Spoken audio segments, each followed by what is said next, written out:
Alright, working on a little Maytag again.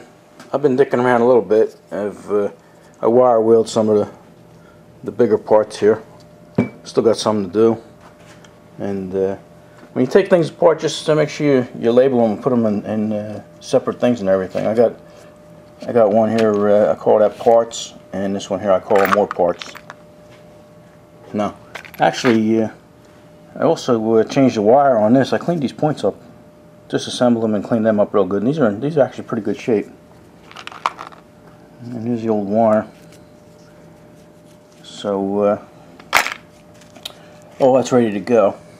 What I was going to do is this piece here. This is your Kickstarter gear, and I was just going to take this spring-loaded thing off and clean that up a little bit. But this is what these parts look like when you get them out of the gasoline tank over there. The parts washer, I call it. You know, they're and you blow them off. You know, there's no grease on them or everything. So once you hit them with a wire wheel, they clean right up. You know, and your wire wheel don't get gunky and funky and stuff like that. So what we're going to do today is I think I'm going to get the piston. The rings on here, they're stuck, but they're not stuck. You know, I mean they're moving, but the ends of them here are stuck a little bit.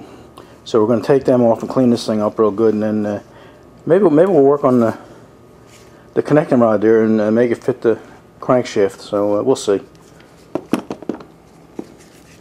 Here's the kick pedal here. You see, it's most of the time it's not even rust. You know, it's just like the dirt and stuff that accumulates. So a lot of this stuff just wire wheels right off it pretty easy. All right. Let's bring this over to the bench here, and we'll put this in the vise and take that apart so we can finish cleaning that. Alright, we put this in a tripod. We got us about a 2-foot 18-inch screwdriver or something like that, and see how tight these are. Oh, well, that wasn't bad. There is a spring under here, so you got to watch it don't shoot across the garage. Should be okay though. Oh, that wasn't bad. Okay, let me put your screwdriver down there.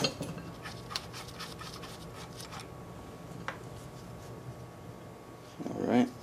Yeah, there you go. See, we didn't have to take that apart, but it's not that tough. So now we just clean that.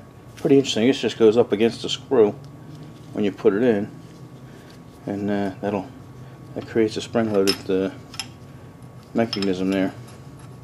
Pretty clever. Simple but effective. Okay, don't lose that spring. That's a pretty heavy-duty spring. That's a real strong spring, so don't lose that. Okay, let's clean that up a little. Alright, they cleaned up nice. So now just throw them in the, let me see, are they parts or more parts? We'll just put them in parts. Okay, don't lose that spring. The top of that cleaned up nice. Okay. This here will go in a big bucket. But right now, let me get some lubricant here, some aero coil or something to loosen these up. Probably don't need it. I could probably, I mean, they're loose enough that they should come apart, but it ain't gonna hurt.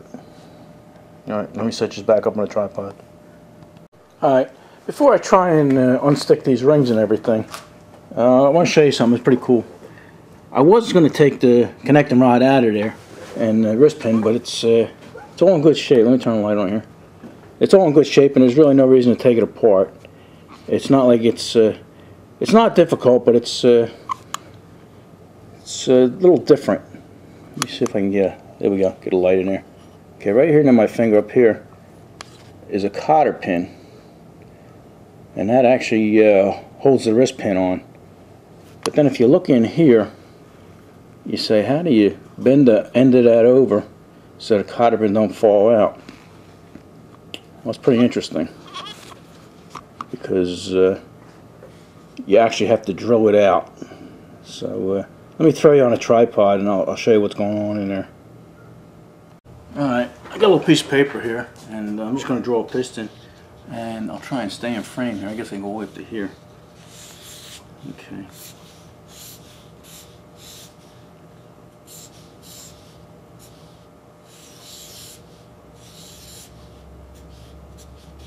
Okay, what's going on here is you got the wrist pin in there, and it's actually it's hollow, but it's not hollow all the way through. I don't know why they didn't do that, because it don't make sense to me, because it almost goes all the way through, like 7/8 way through. But anyway, what they do is they have that cotter pin going in, and it goes through the wrist pin and the outside of the piston here. And then what they do is they'll take a tapered screwdriver or something, tapered the thing, and stick it right in there. Like that. You know, something like this, nothing too big or nothing. And then just drive it through the middle. And then what happens is that cotter pin winds up doing this with a little belly on it. And this here isn't a wrist pin, but it shows you how tight these cotter pins are in them holes. You know, they're almost perfect. So if you can imagine this with a little hole in here, and then you take this tapering driver here and drive it through the middle of that, you won't be able to get that out of there. So it's pretty interesting, you know. You wonder who comes up with this kind of stuff. And like I say, the only way to get that out is really drill it out, which isn't nothing. I mean, it's hard and everything. I send a drill through there, no problem. But you know, I mean, that wrist pin is so tight. You know, I mean, it moves and it's supposed to move, but there's absolutely no play in there. And why fix something that isn't broke, right? All right, maybe I can. I'll try and get a look in there so you can see exactly what's going on, even though it's pretty dark. Okay, I can't macro in on that, so what I'm gonna have to do is put a light on it and zoom. Because if I macro it, the light's over here and the lens is over here. But if I zoom in a little bit, you'll see what's going on in there. Try not to go till it gets. There you go. See that? That's the middle of the cotter pin there, and they just shoved a taper pin in there, or a taper driver, just to separate them. Pretty interesting. Like I say, you wonder who comes up with this stuff. But anyway, we're going to leave it on there because with that piston on there, it's not going to create much of a problem. So we'll just continue on and do what we had to do with that piston on there. Okay. First thing we're going to do is we're going to spray with some aerofoil here. It's expensive stuff, but I've found it to be the best stuff on the market. And we're going to spray. I know everybody's going to say, "Oh, I use transmission fluid and kerosene or some shit, or acetone." You know, it's easier just to go buy this stuff. Like I say.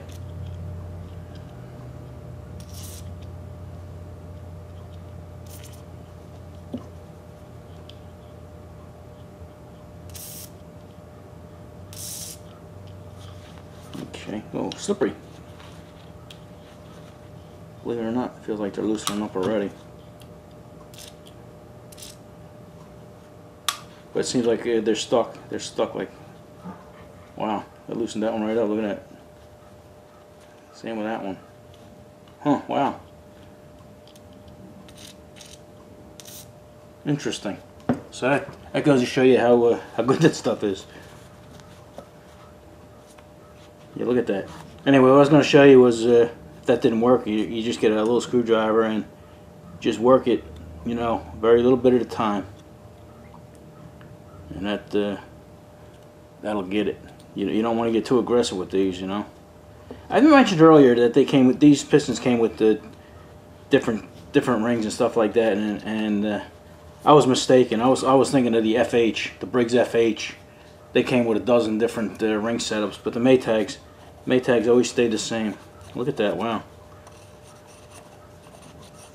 I cleaned that right up.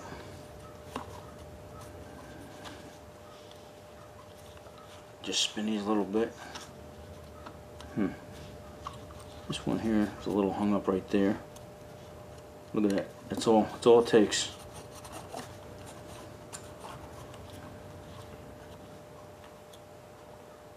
This one's hung up right here.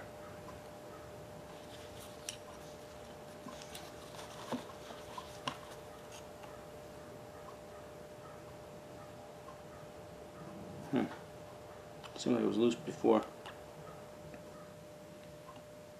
Anyway, you can actually see it moving. I just moved it. Okay. That's what you want. Just that side's good, and that side just loosened up. So, well, I was going to take these out because you got carbon. It's going to have to get cleaned up.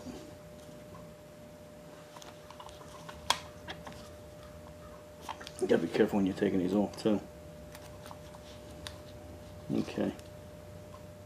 I'm going to dick around with that and take these rings off so I can get all that carbon in from behind there. There's no sense in you having to watch that. But anyway, I'm surprised that loosened up that fast. It's good though. Okay. Yeah, these loosened up, these two here loosened up real nice. They spin all the way around. This one here spins, but it comes to a point, like right here, where it gets tight. So there's probably a little carbon buildup right there. Okay. Now let me take these bitches off and then we'll wire wheel it. Okay. This is why I have to take the rings out. Because all this carbon's got to get scraped out of here. I mean, by just spraying it, thinking you're doing something, you're not really doing anything, you know what I mean? You may loosen the rings, but this is what's got to come out of here. And even the rings, you know, the rings got a coat of carbon all on them. And you got to get this all off of there, or else you're just wasting your time. You're just asking for trouble. Alright, let me clean these bitches up. Alright, just that little bit. I'm just scraping a little screwdriver here. You're not damaging nothing by doing this. And I just did the bottom. I didn't even do the sides here yet. I still have to do each side. But you can actually see all the carbon. It's crazy how much there is. Wow. Yeah, the screen there. Yeah, that's quite a pile there. Like I said, I didn't even do the sides. And then after I scrape this, I'm actually going to get a wire wheel in there, or a wire brush. But you're not going to damage these pistons with a screwdriver or anything, so don't worry about that. Alright, I cleaned up the best I could on the wire wheel over there, but it wouldn't get inside the little crevices there, and that's where you got to get. So this is where these, let me turn the screen so you can see what I'm doing here. That's where these Dremels come in handy, you know. People think they're toys and for a hobbyist, but I use this thing so much it's unbelievable. Let's see what it does here.